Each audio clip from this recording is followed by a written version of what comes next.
Are you not flexible anymore? No. Do you need more? Yeah, I do. Well, check this out! Wow!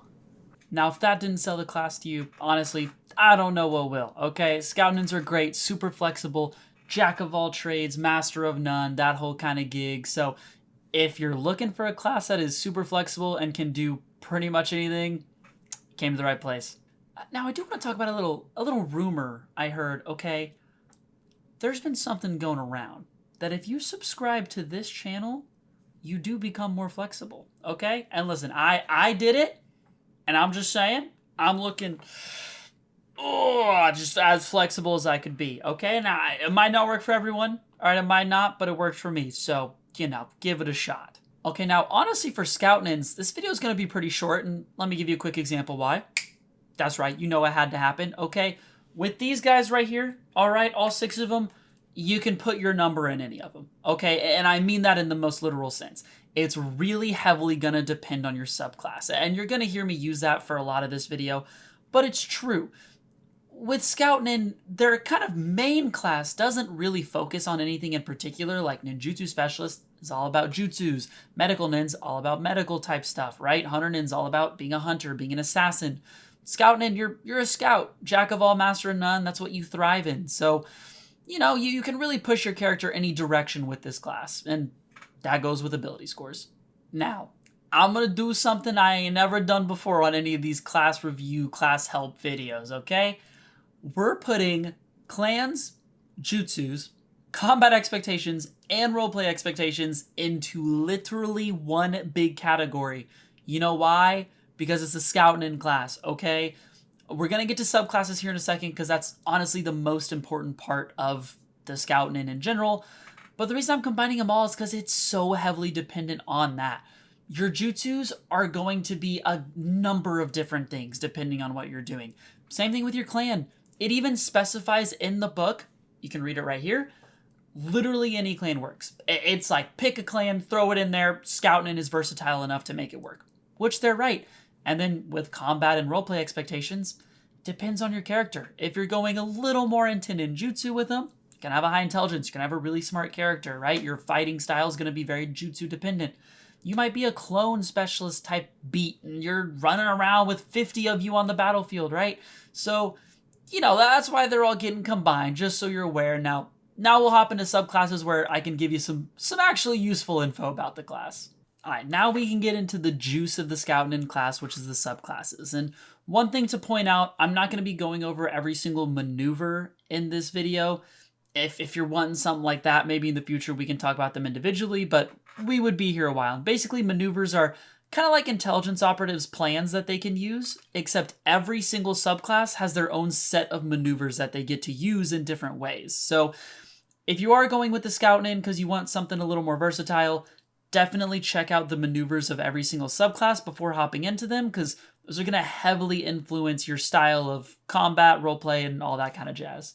So starting off strong here, we got our ARBITER Scout, and these guys are kind of like a baby intelligence operative, more so than Tactical Scout, which I'll talk about a little bit later, but these guys truly are them, right? They give some actions, they are immune to a few things like Charmed, Feared, and stuff of that nature, so if you like intelligence operative, but you want it to be a little lighter, and honestly, you want a little more versatility, this is it. And next up here, we got a Assault Scout. All right, if you want to be a taijutsu user, but be a little more versatile and less locked into that taijutsu lifestyle, this is where you want to be at. Big hits, big boy, big strength.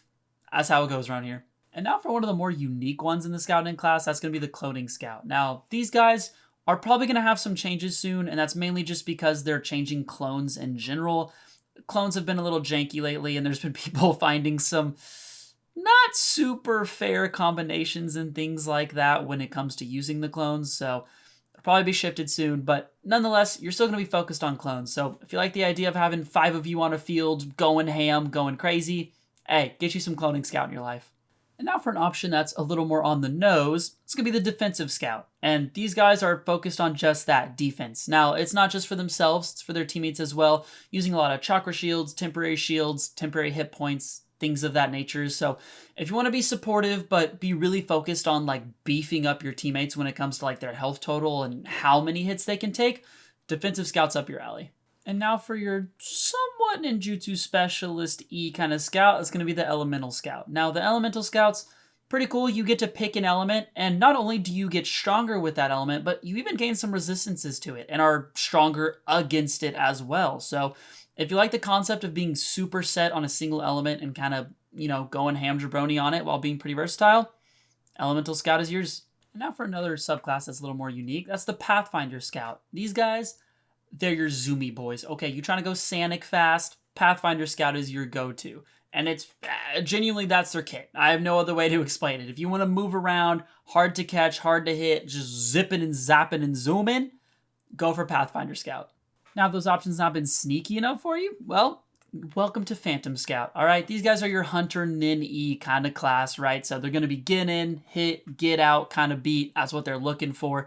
They even have a sneak attack type thing, but it's a little bit weaker than regular sneak attack, which, again, understandable because you're basically more versatile Hunter Nin, and that's what you're sticking for. So if you like Hunter Nin, but you want more options, get you some Phantom Scout. Now, second to last here, we have Tactical Scout, and these guys are really good for two things. One, if you kind of want a lighter intelligence operative, an intelligence operative with a few more options, it's really good.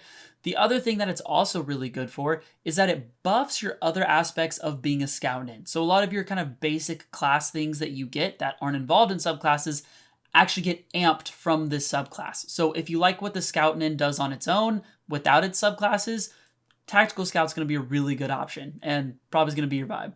Now for the most unique option that they have, it's going to be this last one here called Trickster Scout. And Trickster Scout is a little odd, but basically you kind of create a pseudo clone, which is like the perfect version of yourself.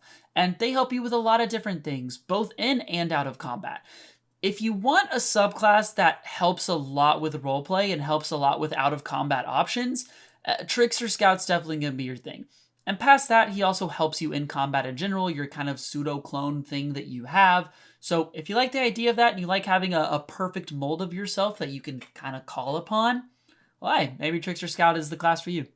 And there you have it. You got all your Scout-Nin info that you needed. And I know that was a little shorter than normal, but honestly, it's because I don't have a whole lot of advice to give on Scout-Nin since the whole point is that they're really customizable. And the whole idea of the class is you can bring them into a campaign and really mold them into whatever you want to mold them into with their near countless options as to how you can take them. So if you liked the video, please feel free to drop a like, hit the subscribe button. And if you got any questions, put them in the comments. I'm always here for it. And if you want a little more active conversation from me, I try to respond to the Discord pretty much daily. I'm at least checking in on there a little bit. So that's all I got for you today. I hope you all enjoyed, and I'll see you all in the next video. Peace out.